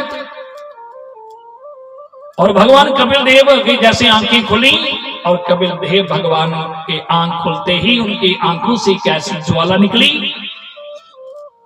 और ऐसी अग्नि रूपी ज्वाला निकली जो सागर के 60,000 पुत्र थे उन सब के ऊपर ऐसी ज्वाला इस ज्वाला के कारण सारे के सारे 60,000 पुत्र जो है जो जलकर राख हो गए सारे जाइए जलिए राख हुई जो सारे जलिए राख हुई भगवान कपिल देव क्योंकि भगवान के अवतार थे और उनके क्रोध रूपी ज्वाला से सारे के सारे जलकर राख हो गए जो जलिए राख हुई है तो उठा जाइए उनकी अस्थियां पी रही उन्हें तो सगर ने जाइए राजा सगर ने जल दिखा अपने पोतरे की भेजा क्योंकि राजा सगर का दूसरा जो पुत्र था ना जिसका अंशुमान वो बहुत बड़ा दादा की सेवा बड़ी करता था अंशुमान के भेजा बेटा तू जाइए जा देखा तेरे चाचा जेडे सारे गए पर हाले तक भी वापस नहीं आए अंशुमान को भेजा जरा देखो ढूंढते ढूंढते अंशुमान जी भी ढूंढते ढूंढते सारी पृथ्वी में जब पूरे चारों तरफ देखा ढूंढते ढूंढते वहीं पर कहा जहां पर कपिल देव मुनि के आश्रम में जहां देखा घोड़ा तो जहां बंधा है पर घोड़ा जैसा बनने था बंधा महात्मा जी समाधि लगी रही अंशुमान जी महाराज राजा अंशुमान के किता भगवान कपिल देव या हाथ जोड़े बोले भगवान हे प्रभु जो कपिल देव मुनि दी अखां खुलियां हाथ जोड़ी रिख्या लगा अंशुमान दी जाइए हाथ जोड़ी प्रार्थना करा दे बोले प्रभु ये घोड़ा जो मेरे पिता ने बहुत बड़ा अश्वमेध यज्ञ करना था उसके लिए घोड़ा छोड़ा था पर मेरे चाचा जो थे 60,000 क्योंकि वो 60,000 उसके पुत्र थे तो वो पूरी की पूरी सेना बना ली थी। उन्होंने कहा कि मेरे 60,000 जेडे मेरे चाचा जेडे वो आए हैं ते घोड़ा देते पर वो आए थे पर वो वापस तो गए नहीं। भगवान कपिल देव ने आख्या बच्चू वो तेरे चाचा है। उन्हें क्या आए है पर मेरी चोर समझिए मेरा उन्हें दई है मेरा अपमान किया मेरे दई मेरे अग्नि रूपी ज्वाला करने सारे सारे जरिए राख हुई है ये सामने जड़ियां अस्थियां पेदियां ये सारियां उन्हीं का क्योंकि मेरे क्रोध से वो जलकर राख हो गए। पर तुम ही है देखो वो आए थे मेरी चोर समझिए मेरा अपमान न लगेगा और तुम ही है देखो कितना हाथ जोड़ी तो प्रार्थना की। पर अंशुमान ने कहा भगवान मुझे ये बताओ कि अब ये मेरे पूर्वज है जी उन जेडे जलिए राख हुई थे ते इन्हीं मुक्ति किने मिलोग प्रार्थना की। भगवान कपिल देव ने कहा इनकी मुक्ति नहीं हो सकती। बोले नहीं महाराज कोई उपाय तो होगा प्रभु। बोले उपाय तो एक ही उपाय है क्या अगर क्योंकि ये ब्राह्मण के क्रोध से जलकर राख हो गए इसलिए एक ऋषि के क्रोध से जो है जलकर राख हुए हैं तो इन्हीं अस्थियां की कदे गंगा का जल जरा स्पर्श है तो इन्हीं की जाइए मुक्ति मिल सकती है। पर गंगा की कौन आए गंगा का जाइए ब्रह्मलोक में उथला कौन आना गंगा की। अंशुमान जी महाराज बोले प्रभु मैं पूरा प्रयास करूंगा मैं मां गंगा की तपस्या करूंगा मैं गंगा अपने इन चाचाओं को बुजुर्गों को अपने को इनको तारने के लिए मैं गंगा माता की तपस्या करूंगा। कहते हैं कि राजा अंशुमान ने बड़ी कठिन तपस्या की थी पर वो पूरे जीवन तपस्या करते करते पर मां गंगा को नहीं प्रसन्न कर सके। सजनों सुखदेव जी कहते हैं परीक्षित उन्हीं आगे अंशुमान के पुत्र हुए कौन उनके आगे पुत्र राजा दलीप हुए।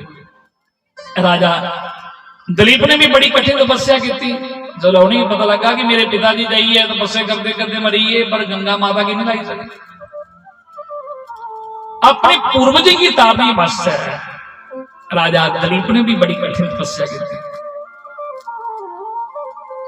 पर मां गंगा की नहीं लाई सकी वो भी नहीं चली गई। त्री पीढ़ी में होए राजा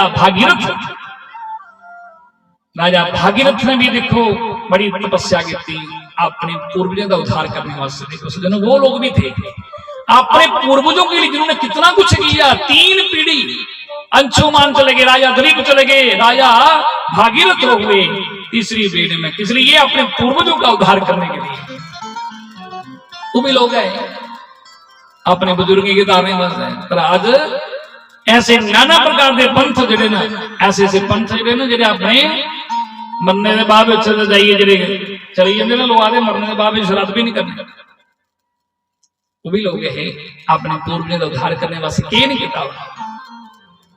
आज लोग जब चली जाते ना लोग श्राद्ध भी आते कह रहे श्राद्ध कर जेड़ा मरी गया तो क्या करना मरी गया।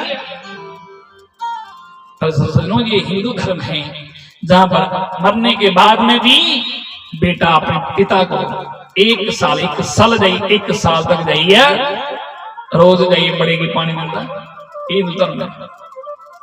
आज लोग अपने हिंदू धर्म की लोग छड्डा कर दे अपने भारतीय संस्कृति की छड्डा कर दे अपने धर्म की लोग छड्डा कर दे ना पर सारी भारतीय संस्कृति की हिंदू धर्म की वो लोग विदेशी लोग जो ना वो आज अपना करते हैं। आज तुम देखो ना वृंदावन जाइए देखो वृंदावन देखो अंग्रेज मंदिर जो इस्कॉन मंदिर है ना उधर देखो अंग्रेज लोगों को देखो जेडे विदेश छड़ी विदेश अपने विदेशी जो वो लोग ना अंग्रेज लोग ना जो ने अपने हिंदू धर्म के सारे हिंदू धर्म की अपना कर दे हिंदू धर्म की अपनाई है वो लोग जिंदा कल्चर कैसा है आज देखो, उनका कल्चर उनका पहनावा देखो। इस कारण में देखिए तो आज वो अंग्रेज लोगों ने धोती पहनी होती है, धोती पहनी है और धोती गमछा, कंठ में गले में क्या है कंठी, हाथ में माला, और हर समय हरे कृष्ण कृष्ण कृष्ण हरे हरे, हरे राम राम राम हरे। भगवान का देखो भजन करते हैं। एक हम और एक वो लोग हैं हमारी हिंदू भारतीय संस्कृति को अपना रहे हैं, हिंदू धर्म को अपना रहे हैं, और एक हम लोग जो हैं आज अपने धर्म को छोड़ रहे हैं, अपने पूर्वजों के जाने के बाद में जिन लोगों ने श्राद्ध करना ही छोड़ दिए। और कुछ लोग कहते हैं श्राद्ध करने से क्या होता, कुछ मिलता क्या? अरे क्या श्राद्ध करने से, देखिए श्राद्ध करने से क्या नहीं मिलता सज्जनों। श्राद्ध का मतलब क्या होता है, जो श्रद्धा से कार्य करें। अगर हम अपने गुरुओं का दिन बनाते हैं, गुरु का पर्व बनाते हैं, क्योंकि गुरु तो बाद में मिले, पर जिस माता पिता ने जन्म दिया है, अगर गुरु पर्व से पहले अगर अपने माता पिता का भी कोई पर्व बना ले, दिन बना ले, तो क्या फर्क पड़ता है? उसका भी दिन को बनाना चाहिए, उसके नाम को भी दान करना चाहिए। खुशनसीब लोग हैं जो अपने पूर्वजों के लिए श्राद्ध करते हैं सज्जनों, क्योंकि ये परमात्मा की व्यवस्था है। आप विचार करें, जब इंसान की इतनी जबरदस्त व्यवस्था है, अगर आपका बेटा कहीं विदेश में है, आप यहाँ पर पैसा जमा कराते हैं तो बेटे को फोन करते हैं, बेटा हम आज बैंक में जमा, हमने इतना है पैसा जमा करवा दिया, 50,000 रुपया 1 लाख रुपए कर दिया, तो बेटा वहीं पर विदेश में पैसा निकालता है। अगर विदेश में कोई आपका घर का कोई सदस्य गया है तो वहां पर डॉलर के हिसाब से कोई पैसा डालता है, तो आपको फोन करता है कि पैसा हमने डाल दिया तो आप निकाल लो। तो जमा कहाँ करवाया? विदेश में, अमेरिका में, कनाडा में, और आप पैसा जहां से निकाल रहे हैं, क्योंकि ये व्यवस्था सरकार की है। जमा कहां पे करवा रही हैं और निकाल कहां से रहे हैं? तो विचार कीजिए, जब सरकार की इतनी जबरदस्त व्यवस्था है तो मेरे प्रभु की कितनी जबरदस्त व्यवस्था होगी। हम जो जहां पर किसी के ना अपने पूर्वजों के लिए जो किसी को दान पुण्य करते हैं, किसी को हम भंडारा खिलाते हैं, किसी को भोजन कराते हैं, किसी को वस्त्र देते हैं, तो विचार कर उनको जरूर मिलता है। इसलिए अपने पूर्वजों के लिए जरूर हमको करना चाहिए। और आप खुशनसीब लोग हैं, भाग्यशाली हैं। पूज्य महाराज जी की बड़ी कृपा है कि इस बार आप लोग अपने लिए ही नहीं, अपने पूर्वजों के लिए भी आप कथा को सुन रहे हैं। आपके पूर्वज भी खुश हो रहे होंगे, प्रसन्न हो रहे होंगे कि देखो, और कि आप लोग हमारे लिए कथा को सुन रहे हैं। अपने पूर्वजों का उद्धार सज्जनों, हर एक बार बुजुर्गों का ऋण होता है, ये ऋण होते हैं हमारे ऊपर। तो मैं चर्चा कर रहा था कि कौन, कि देखो तीसरी पीढ़ी में कौन, राजा भागीरथ हुए। भागीरथ ने बड़ी कठिन तपस्या की, अपने पूर्वजों के लिए तपस्या करते करते मां गंगा को तीसरी पीढ़ी में भागीरथ हो गई, जिसकी तपस्या को देख करके मां गंगा प्रसन्न हुई। और मां गंगा ने भागीरथ को दर्शन दिए, और भागीरथ के दर्शन देते आखिर बेटा क्या चाहिए? भागीरथ ने कहा, मां मेरी 3 पीढ़ी में मेरे पिता राजा दिलीप भी तपस्या करते करते चले गए और आपको प्रसन्न नहीं कर सके। मेरे दादा अंशुमान भी तपस्या करते करते चले गए, पर मां, पर आपका दर्शन नहीं हुआ, आपको प्रसन्न नहीं कर सके। पर माता, अगर आप मेरी तपस्या को देखकर खुश हैं तो मेरी बेनती है कि जो मेरे पूर्वज 60,000 मेरे पूर्वज हैं, जो भगवान कपिल देव उन्हीं के क्रोध से जलकर राख हो गए हैं, उनकी अस्थियां पड़ी हैं। और कपिल देव मुनि ने कहा है कि गंगा का जल जब तक इनके साथ स्पर्श नहीं होगा तब तक इनको मुक्ति नहीं मिल सकती। तो आप मेरे साथ धरती पर चले, धरती पर आए। तो गंगा ने कहा, भागीरथ मैं तो आऊंगी जरूर तेरी तपस्या को देखकर, मुझे पता है तुम्हारे पूर्वजों ने बड़ी तपस्या की है, पर मैं कैसे आऊं? क्योंकि मेरा भेग इतना है कि मेरा वो कौन धारण कर सकता है। अगर मैं ऊपर से आऊंगी तो सीधे मेरा भेग है वो कोई भी धारण नहीं कर सकता, तो सीधे जाकर के धरती को नीचे पताल में चले जाऊंगी। क्योंकि गंगा का जल आपने देखा होगा, आज भी गंगा में आप हरिद्वार जाते हैं ना, तो गंगा का तेज, कितना जल तेज है, इन्ना तेज तो प्रेशर इन्ना तेज है पानी का, तो गंगा भी खड़ोगे तो फट करते जाइए, इन्ना तेज पानी। तो गंगा ने कहा मेरा बेग कौन धारण करेगा, तुम काम करो भागीरथ, भगवान शंकर को मनाओ और भोले बाबा को मनाओ। अगर भोले बाबा भगवान शंकर मुझे अपनी जटों में स्थान दें तो फिर मैं धरती पे आऊंगी। और भगवान शंकर की फिर सजनों से तपस्या की, शिव जी भगवान ने तपस्या की थी और भगवान शंकर जी ने तपस्या करी है। तो भोलेनाथ तो बड़े दयालु ने, क्योंकि भगवान शंकर जी ने ना वो बड़े दयालु ना, भगवान शंकर की करुणा का अवतार मने गेला कि कर्पूर गौरम करुणावतारम, कर्पूर गौरम करुणावतारम, करुणा के अवतार हैं भगवान शंकर। किसी ने जल चढ़ा दिया लोटा तो भोलेनाथ को भोलेनाथ प्रसन्न हो जाते हैं। एक लोटा जल चढ़ा दो, बिलपत्र चढ़ा दो, भोलेनाथ बड़ी जल्दी प्रसन्न हो जाते हैं। और कभी कभी इतनी जल्दी प्रसन्न हो जाते हैं कि राक्षस लोगों को भी असुरों भी जल्दी है वर दे देते हैं। भगवान शिवपुराण में बता दिया, भगवान शंकर जी ने एक भस्मासुर नाम का राक्षस था, भोलेनाथ की तपस्या की और भोलेनाथ से वर मांग लिया, बाबा इस पर सिर पर हाथ रखो तो वो भस्म हो जाए। तो शंकर जी ने कह दिया तथास्तु। और भस्मासुर ने एक दिन उसकी बुद्धि ऐसी खराब हो गई थी, माता पार्वती को भगवान शंकर के साथ देखा, मन में है विचार आया कि शंकर जी को ही भस्म कर देता हूं तो पार्वती के साथ विवाह कर लेता हूं। और भगवान शंकर को ही भस्म करने के लिए दौड़ा। वो तो बोले बाबा आगे आगे, भस्मासुर पीछे पीछे। भगवान शंकर गुफा में प्रवेश कर गए तो वो तो मेरे विष्णु भगवान ने कृपा की। लक्ष्मी ने कहा बोले बाबा को बचाओ। अरे भगवान विष्णु ने कहा कि बोले बाबा बड़ी जल्दी प्रसन्न हो जाते हैं ना, और आज भक्त के चक्कर में पड़ गए। भस्मासुर को वर दे दिया, पर ये भी नहीं सोचा कि ये राक्षस लोग हैं, असुर लोग हैं, कभी उनकी बुद्धि खराब हो जाए। वो तो विष्णु भगवान ने ऐसा रूप बनाया कि भस्मासुर को उसी का हाथ सिर पर रखा तो भस्मासुर को भस्म कर दिया। तो कथा आप जानते हैं। तो मैं बात बता रहा कि भगवान शंकर इतने दयालु हैं। भोले बाबा की उसने तपस्या की, शंकर भगवान की तपस्या करके भगवान शंकर प्रसन्न हो गए और भोले बाबा से प्रार्थना की, बाबा मैं गंगा मैया की तपस्या मैंने की है, मेरे पूर्वज चले गए और अवगति में जिनकी अस्थियां पड़ी हैं, और मां गंगा से प्रार्थना की है। गंगा मैया ने कहा है कि भगवान शंकर मुझे अगर जटा में स्थान दें तो मैं आऊंगी। तो भोले बाबा ने कहा मुझे क्या फर्क पड़ता है।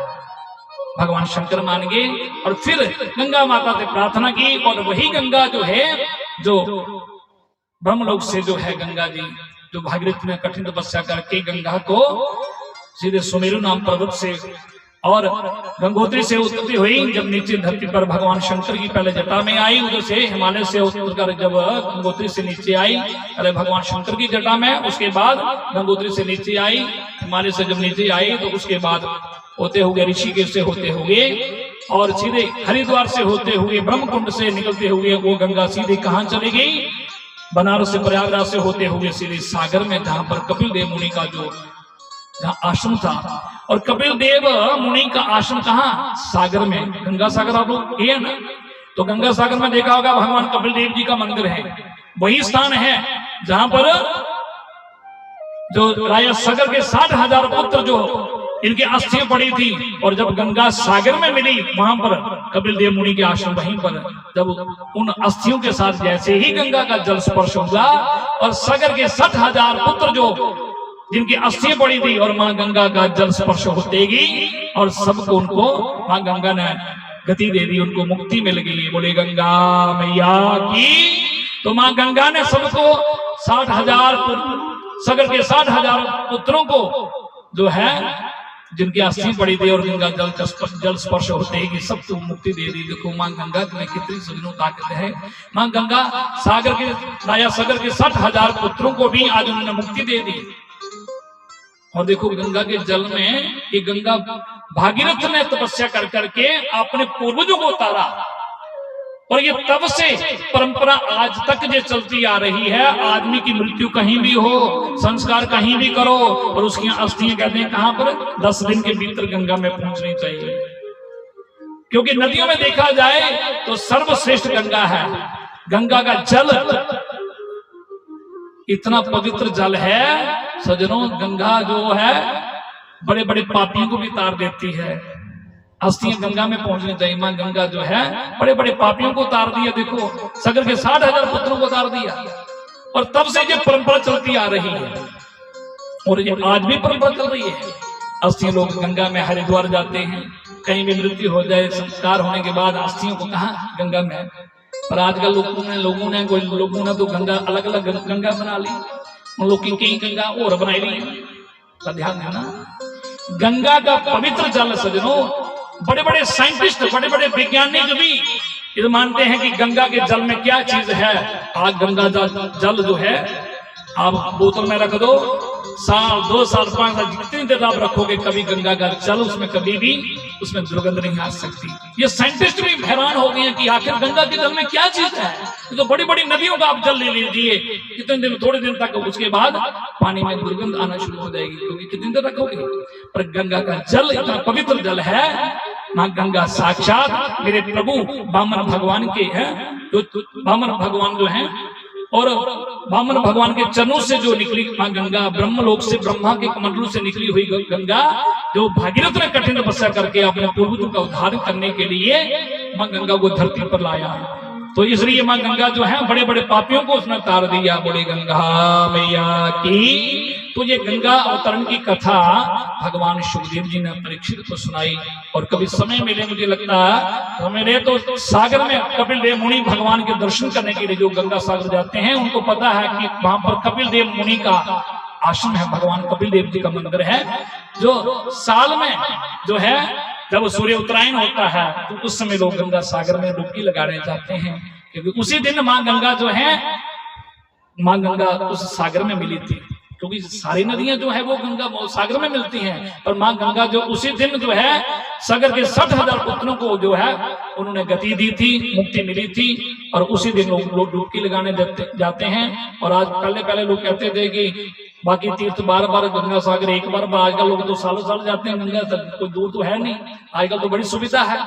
तो श्री गंगा उस मां भगवान कपिल देव के वहां पर मंदिर है, जहां पर आज भी जब सूर्य उत्तरायण होने से पहले ही मंदिर में सागर में पीछे हट जाता है और वो मंदिर बिल्कुल वो जगह खाली हो जाती है। वहां पर जो है कपिल देव मुनि के आश्रम में जो भगवान कपिल देव का दर्शन होता है।